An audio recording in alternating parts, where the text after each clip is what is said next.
Envejecer es aterrador, no solo porque nos acerca a la muerte, sino porque nos aleja de la sociedad. Y es que parte natural de envejecer es entender que poco a poco la cultura pop, las películas, las series, la música, ya no están hechas para nosotros. Y es que conforme más tiempo pasamos en el mundo, parece que cada vez es más difícil entender la moda, el pensamiento o hasta el lenguaje de las nuevas generaciones. Que vea entre la X y la B de mi teclado como para qué o por qué se ve de qué. Y las juventudes se dan cuenta de esta disonancia, se dan cuenta de que hay algo que ya nos impide entender exactamente cuáles son los nuevos hitos culturales. Podemos tratar de imitarlo, podemos quejarnos de eso, podemos asimilar las nuevas palabras que las nuevas generaciones están diciendo, pero estas nuevas generaciones saben que nosotros somos impostores, porque ya no estamos viviendo la cultura. Podemos empezar a decir aesthetic y empezar a tratar de imitar las nuevas tendencias, pero ya no es algo que define nuestra personalidad o ya no son objetos que definen nuestra visión del mundo. Y esa es una ley natural de la vida. Tus padres lo vivieron contigo, tus abuelos lo vivieron con tus padres, tus bisabuelos lo vivieron con tus abuelos. Vaya, hasta Aristóteles en el siglo IV a.C. se estaba quejando de esos malditos niños que ya no disertaban lo suficiente y que se creían mucho porque tenían mucha energía. Parece que conforme nos acercamos a la muerte y los tiempos cambian, es simplemente natural que las generaciones más antiguas choquen con las generaciones más jóvenes. Pero es que la verdad no es lo mismo haber nacido en el marco de la Primera Guerra Mundial a haber nacido en la pandemia de 2020. Cada generación, como lo vamos a ver a continuación, es producto de los eventos históricos que viven. Pero actualmente estamos viviendo algo sin precedentes, porque estamos viendo la transición generacional de una manera exageradamente pública, como jamás se había visto antes. Ya la generación Centennial está creciendo, los más grandes ya tienen como 25 años, edad suficiente para entrar al mercado laboral. Y cosas como esta ya los pusieron a temblar porque es tan incomprensible para ellos como lo es para mí. What the heck is going on you? Hay una nueva generación que se está abriendo paso en el mundo, la generación Alfa. Y esto es bastante interesante porque probablemente es la generación más nihilista que ha existido. Y sí, ya hay series, ya hay películas, ya hay productos de cultura pop que nos están ayudando a ver no solo cómo se está dando esta transición generacional, sino cuáles son las ideas, valores o filosofías que van a compartir estas nuevas generaciones. La verdad, esta es una excusa para analizar por qué Hazbin Hotel es tan revolucionaria. Perhaps we can create an alternative way to change souls through redemption? Well, I think yes.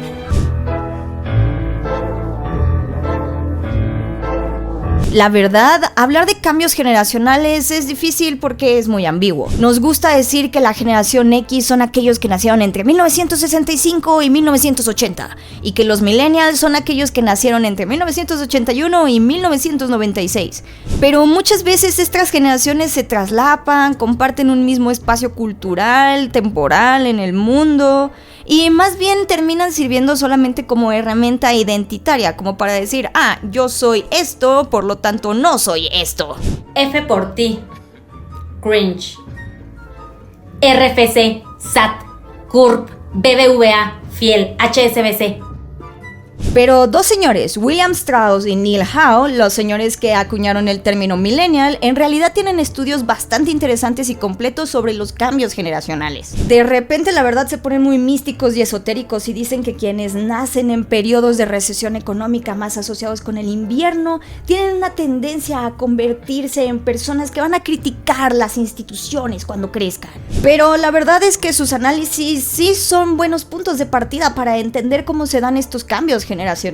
Y es que para ellos, una generación es definida por los eventos históricos que ocurren alrededor de personas que comparten una misma edad y que los llevan a pensar o a comportarse de manera similar. O sea, los adolescentes que experimentaron la pandemia comparten un tipo de humor bastante particular que los une y que otras generaciones no entienden del todo. Pero lo mismo pasó con los niños millennial y con el mundo y la cultura pop después del 9/11, por ejemplo. Tastes like chicken. South Park es un ejemplo de un producto de asimilación capitalista de lo transgresor tan millennial que en la época de TikTok este sketch puede considerarse como propaganda pro-estadounidense. La primera vez que escuchamos hablar de cómo una generación es impactada por un evento histórico fue con la poeta Gertrude Stein, quien habló sobre la generación perdida para referirse a las personas jóvenes que vivieron, crecieron o murieron en la Primera Guerra Mundial. Toda una generación fue marcada por un evento terrible que cambió el curso de la historia y cambió lo que ellos esperaban para el futuro. Pero definitivamente la época en donde más obsesionados estuvieron con esta transición generacional, con mostrar qué tan diferentes eran las personas jóvenes de las personas adultas, fue en la década de los 60 y los 70. Y es que estas décadas fueron las primeras décadas en donde de verdad tuvimos elementos de cultura pop verdaderamente masivos y en donde la juventud comenzó a hacer una demografía bien definida y por tanto se empezó a convertir en un objeto de consumo. Y es que miren, la llegada de la televisión, la radio, los cómics creó una idea de cultura masiva. Y de acuerdo con Noam Chomsky en su libro Manufacturing Consent, estas herramientas se crearon principalmente para transportar y promover propaganda. Piensen en los documentales nazis de personas como Leni Riefenstahl o cuando el Capitán América salió golpeando a Hitler en un cómic. En los 60 y 70, movimientos contraculturales iniciados por figuras del arte tipo The Who, Janis Joplin o Joan Baez hablaban de ponerle fin a las guerras mundiales e iniciar un nuevo momento para la humanidad.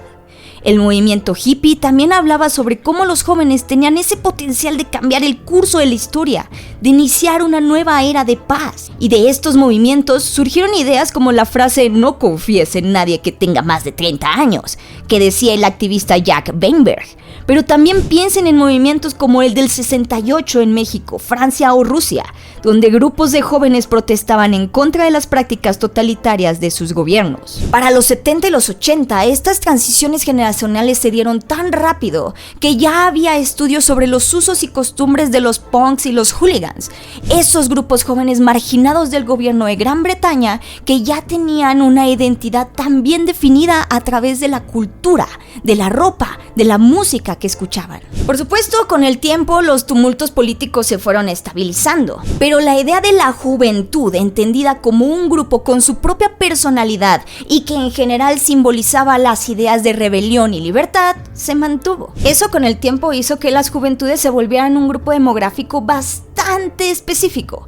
Y como a partir de los 80, 90, si bien sí había crisis, también había un cierto ambiente de estabilidad económica, al menos a nivel internacional. Eso quería decir que los grupos de juventud de repente se convirtieron en un grupo demográfico que podía gastar dinero. Y así se fueron creando poco a poco los grandes blockbusters como Tiburón, Ghostbusters, Star Wars, las películas de John Hughes y hasta Friends. Productos de cultura pop 100% construidos para hablar sobre las vicisitudes de la juventud o historias que se volvían eventos mega populares entre los jóvenes. Y es que de verdad hubo un momento en la historia en la que parecía que la cultura neoliberal anglosajona había ganado y había conquistado el mundo. Literalmente la democracia, entendida como la democracia estadounidense, estaba en todos lados y parecía ser la solución a todos los problemas de la vida. Y a esto, de hecho, el historiador Francis Fukuyama le llamó el fin de la historia, porque decía que ya se iban a acabar las guerras, que lo único que nos quedaba era seguir fomentando estos periodos de prosperidad, de evolución tecnológica, y ya nada más quedaba pues gastar a lo loco. Y creo que un claro ejemplo de esto resultó ser MTV, porque se vendió como un canal rebelde y pseudoinflamatorio, pero pues la verdad no resultó así. Jackass literal era un show de hombres privilegiados haciendo estupideces, y Marilyn Manson, además de abusador, ahora resulta que es hipercristiano, sectario, raro. La cultura pop para los 90 y principios de los 2000 llegó a un punto en donde básicamente celebraban esta idea de que teníamos que loquear y aprovechar nuestra juventud porque la economía era tan estable que después de la universidad uno tenía tenía que empezar a trabajar para establecerse, comprarse una casa, formar una familia, porque iba a tener un futuro mundano y aburrido, como el de sus padres. Al menos hasta que la generación millennial atacó. Los centennial y los millennial han vivido épocas tan tumultuosas e inciertas que han desdibujado de cierta manera la transición generacional, porque los millennial no se sienten mucho más ancianos que los centennial. Y de hecho Strauss y Howe, los señores de los que hablábamos hace rato, han dicho que precisamente por este periodo tan extraño, tumultuoso, los millennials podrían ser una generación comprendida entre 1985 y 2005. Y es que los millennials nacieron en un punto de la historia sumamente importante, el fin del siglo XX. Fue la última generación que prometía hacer un cambio radical en el mundo, porque fue la primera generación que ya creció con la existencia del internet, pero que terminó siendo la generación que entró a un mercado laboral saturadísimo, sin la posibilidad de comprar una casa y sin prospectos o ayudas gubernamentales que les ayudaran a crear un futuro para el retiro. ¿Se acuerdan de aquella época en la que siempre había artículos que decían millennials arruinan la industria aguacatera o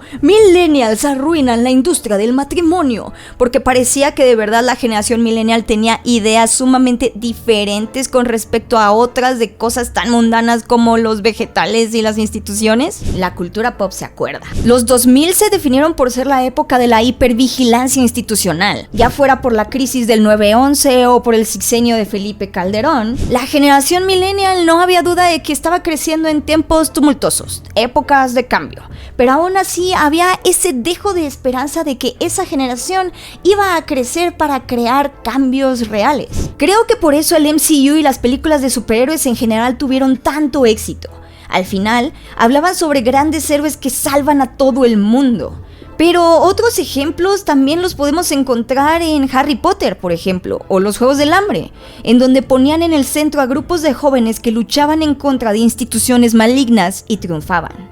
Vaya, hasta Twilight habla sobre dos adolescentes que luchan en contra de instituciones que no les permiten estar juntos por ser un matrimonio interespecie. Fuimos la generación que vio al primer presidente afrodescendiente asumir el cargo en Estados Unidos. La generación que vio cómo las redes sociales gestaban la primavera árabe, un movimiento revolucionario que prometía que de verdad iba a generar cambios en Oriente Medio. Fuimos la generación que vivió todavía la marginalización y el estigma de las personas LGBT y que lucharon en contra de eso, principalmente en los productos de consumo cultural. Pero luego vivimos la crisis de 2008, luego la crisis de 2014, Occupy Wall Street, la presidencia de Donald Trump. Nada de lo que nos prometieron resultó ser cierto y tuvimos que aceptar amargamente que nosotros no íbamos a ser la solución de los cambios institucionales que se requieren para de verdad cambiar el mundo. Y eso es algo que sí alargó nuestra adolescencia, pero también es un tipo de decepción que se plasmó en la cultura pop. Es curioso que cuando empezamos a vivir este tipo de crisis, villanos como Walter White de Breaking Bad, Don Draper en Mad Men o el Joker comenzaron a ganar popularidad. Figuras cínicas que lograban burlar al sistema. También comenzamos a ver villanos con los que podíamos empatizar y entender, tipo Killmonger, quienes simplemente tomaron el camino más extremo en contra de instituciones injustas. Hasta las motivaciones de Thanos causaron gran debate, porque pues al final del día lo que buscaba era simplemente encontrar un balance para solventar los problemas del universo. Los millennials, como dijimos hace rato, todavía crecimos con el estigma alrededor de las identidades LGBT, por lo que villanos de Disney como Scar, Úrsula, John Radcliffe se volvieron también estandartes de libertad y de disrupción social. Yo creo que la generación millennial es un caso especial porque es la última generación a la que le vendieron que tenía esperanzas para cambiar el mundo y quienes tuvieron que lidiar más con la idea de la decepción de que no eran nada especiales. ¿Y luego? ¿Qué hay después de esta desesperación, decepción y apatía? Pues resulta que la vida sigue, el tiempo sigue pasando y la gente sigue naciendo. Y para las nuevas generaciones, dígase los Centennial y los Alpha, esta incertidumbre por el futuro y la idea de que todo mundo nos vamos a morir en un apocalipsis muy pronto, no es una sorpresa, es en realidad el estándar en el que viven día a día. Si algo define a la generación Z y Alpha es que para ellos ya es normal que toda su vida se esté documentando constantemente en internet. Ellos ya no conocen un botón de apagado. Y el vivir en una cultura tan masiva ha hecho en cambio que se generen nichos o burbujas hiperespecíficas. Y esto ha generado algo que a mí me gusta llamar el dilema de la monocultura. La monocultura se define como una experiencia colectiva masiva que se vive alrededor de alguna serie, película, música o producto cultural. Piensen en aquellos domingos cuando el mundo sintonizaba HBO para ver Game of Thrones, o cómo la cultura de ir a ver películas a medianoche terminó cuando Avengers Endgame se estrenó. Los trends de TikTok y la rapidez del internet terminaron con eso. Y no estoy diciendo que no haya cosas verdaderamente populares o verdaderamente masivas. Ahí está Timothée Chalamet, el éxito de Dune 2 o Stranger Things. Lo que digo es que ya no lo experimentamos de la misma manera, o no como lo experimentaron las generaciones de los 60, los 70 o los millennials incluso. Para empezar, ya no hay esta idea de que toda una generación va a vivir la misma experiencia al mismo tiempo. Dune y Poor Things, por ejemplo, causaron gran debate en internet, pero Avatar: The Way of the Water o la serie de DC SOS no tuvieron el mismo nivel de discusión digital, pero eso no impidió que fueran grandes éxitos de taquilla y con los ratings de la televisión. Encanto fue considerado un fracaso en taquilla hasta que llegó a Disney Plus y se volvió un trend de TikTok.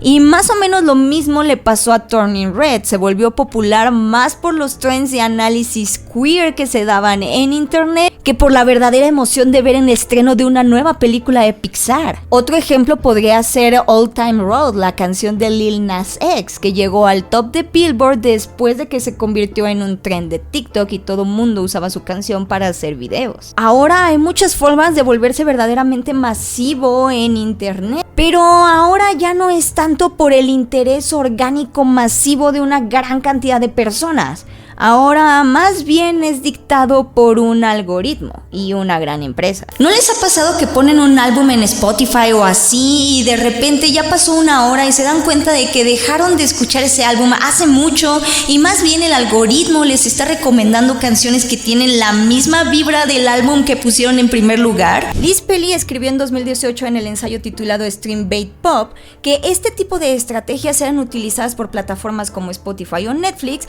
para asegurar que la mayor cantidad de personas se mantenga la mayor cantidad de tiempo dentro de esa plataforma. Eso quiere decir que ahora más que nunca las grandes empresas están buscando a ver qué son las cosas que pegan para tratar de replicarlas y entonces que la sociedad o que el consumidor las reciba de manera más pasiva, porque ya no es esta anticipación mundial generalizada. Es una construcción que puede dar o que puede apelar a un nicho de personas nada más, o que se puede convertir en algo masivo gracias a algún otro trend de TikTok. No necesitas ver la serie o entender el álbum para poder replicar una canción o replicar un meme. Entonces, por un lado, tienes cosas que sí se vuelven muy masivas, muy virales, pero la sociedad ya no interactúa con ellos de una manera activa o más cercana. Lo que hace en cambio que estos objetos culturales sean fácilmente olvidables. Y además, como nos atiborran de información y contenido, quiere decir que constantemente estamos tratando de relacionarnos con un objeto de cultura pop y luego olvidarlo para que luego venga el otro, y eso es un ciclo sin fin que nunca termina y es bastante abrumador. Esto es más visible en la industria de la moda. Antes era común que las prendas de vestir fueran elementos que compartían un mismo grupo social o significaba que eras parte de una corriente ideológica. Ya después, conforme se iba volviendo cada vez más popular y cada vez más replicable, se volvía objeto de consumo, como la moda punk o los beatniks. Pero actualmente existen miles de millones de Asterix en TikTok, todos con sus reglas de qué usar y cómo usarlo para dar una vibra específica. Ya no es un producto de proceso social, ya no es un producto de costumbres, ya no es un producto de la identidad. Es el producto manufacturado, regurgitado, una moda dictada por un algoritmo y prefabricada en tiendas como Shein para alcanzar una estética que es muy viral, pero que carece de ese sentido de experiencia comunal. Entonces, ¿qué define a estas nuevas generaciones? ¿La soledad? ¿La frugalidad del internet? ¿La idea de que ya realmente nada importa porque todo es un objeto de consumo que se puede sustituir fácilmente?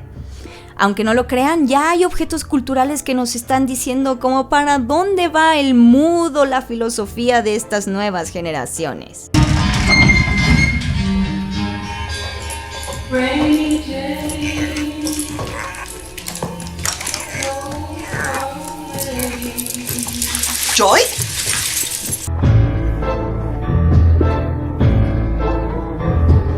Everything Everywhere All at Once se volvió un fenómeno post-pandemia muy extraño. Una película indie con un elenco casi desconocido en su totalidad, de repente siguió fomentando la ida al cine de un montón de personas hasta que se convirtió en un gran éxito taquillero. En una época en donde de verdad el mundo estaba segurísimo que el streaming iba a acabar con el cine y había que tener verdaderas razones de peso para salir de nuestras casas y meternos a una sala con extraños. ¿Y saben por qué creo que tuvo tanto éxito? Por su villano, el Jobu Tupaki. You don't believe that?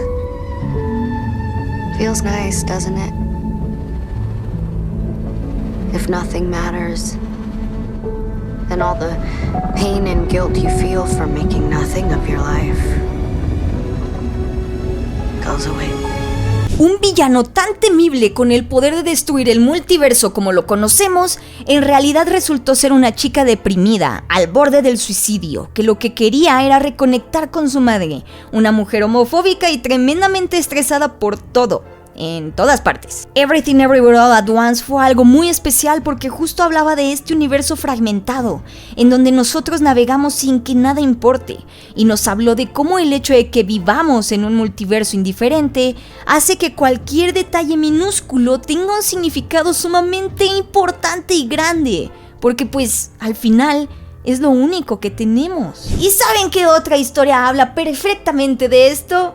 Hazbin Hotel. Literal, esta serie trata de cómo la hija del diablo intenta crear un hotel para reformar a las almas que ya pecaron en su vida, se murieron y fueron al infierno. Tiene de hecho un concepto parecido a la serie de The Good, porque pues las dos al final se cuestionan exactamente qué son los actos morales y qué es aquello que nos hace ser pues personas buenas, merecedoras de un trato divino, de llegar al cielo, de ser recompensados nada más por portarnos de manera decente. Pero lo que me parece interesante de las almas de Hazbin Hotel es que personajes como Angel Dust o Husk saben muy bien que sus decisiones estuvieron mal y que por eso están en el infierno. De hecho, la mayoría sabe que sus actos han sido tan atroces que no creen merecer la redención. Y en lugar de solo darnos un mensaje moralino sobre cómo ser mejor, al igual que en Everything Everywhere All at Once, la historia habla sobre cómo, a pesar de que ya nada importa, podemos mejorar poco a poco si tenemos empatía con el otro. O sea, ya hay una cultura que está contestando directamente a esta excepción millennial de no ser especial y no haber podido salvar al mundo, mientras también reconoce que estamos en tiempos políticos tan difíciles que nos estamos acercando cada vez más al apocalipsis. Pero en lugar de lamentarse y solo ser fatalista, está encontrando cierta positividad en hablar de nuestra capacidad para cambiar y para crear comunidad. Me parece de hecho muy significativo y una gran muestra de cómo se diferencian las nuevas generaciones a la generación millennial con canciones como la de Loser Like Me.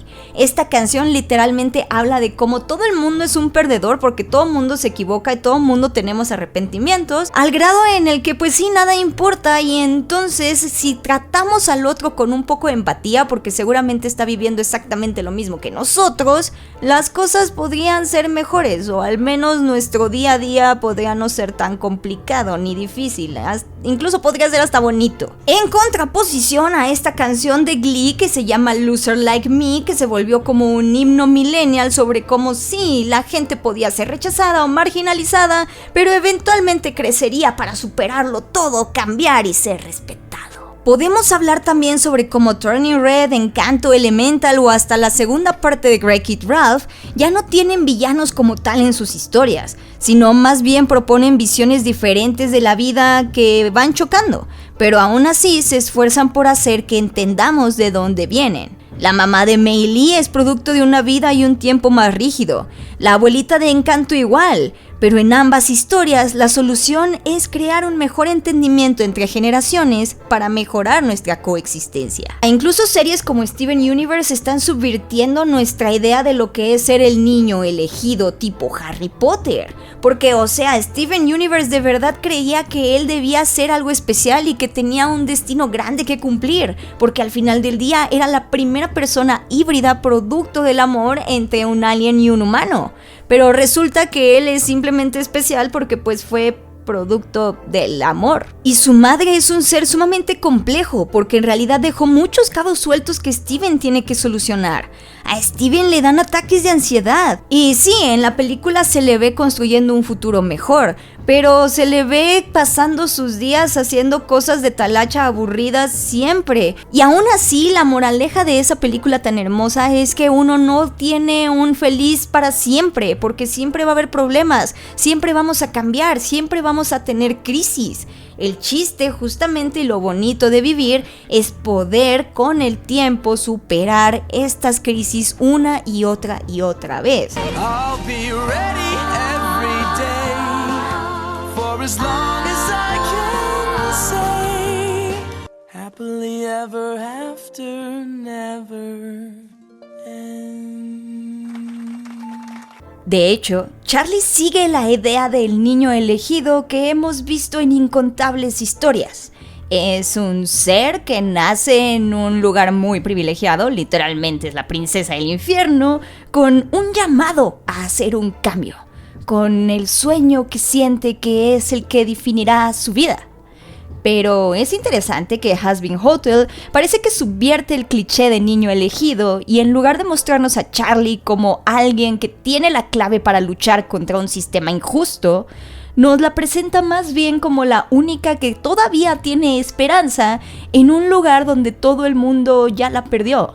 Y con pequeños actos como enseñarle a la gente a disculparse, comienza a cambiar poco a poco la perspectiva de la gente a su alrededor. Y en su primera temporada puede que no haya cambiado mucho, de hecho perdió. Pero su amabilidad ya hizo temblar el status quo porque la gente comienza a creer en ella. Y esto solamente lo vamos a lograr a través del amor y la empatía y de tener una red de apoyo que nos cobije y nos entienda. En una época en donde la popularidad de una serie, de una película, de un producto musical, de una tendencia de moda son dictadas más por un algoritmo que por una interacción real entre personas, las nuevas generaciones ya están empezando a sacar cuáles son sus visiones y sus filosofías de la vida. Y contrario a los millennials y los boomers, en donde se les invitaba a celebrar la juventud bajo una promesa de que eran el futuro y que siempre iban a cambiar para bien, esta vez la generación alfa y tal vez los centennials más jóvenes están haciendo la paz con la idea de que el mundo es un lugar extremadamente complejo y hostil, y que probablemente ellos no tienen las herramientas suficientes para cambiarlo. Pero también parece que por eso entienden que vivir es complicado y la moralidad es ambigua. Y eso quiere decir que no necesariamente todos tenemos que ser villanos, ni no necesariamente tenemos que estar luchando para cambiar o en contra de un sistema injusto. Más bien están apelando por la empatía, por luchar por ser mejores cada día, por construir instituciones que nos ayuden precisamente a tener la libertad de equivocarnos y de poder construir un mejor mañana, no para cambiar todo el mundo, pero tal vez con pasos pequeños ir cambiando poco a poco nuestra familia, romper círculos de violencia. Están abogando porque las pequeñas acciones cuentan y nos ayudan a vivir bonito.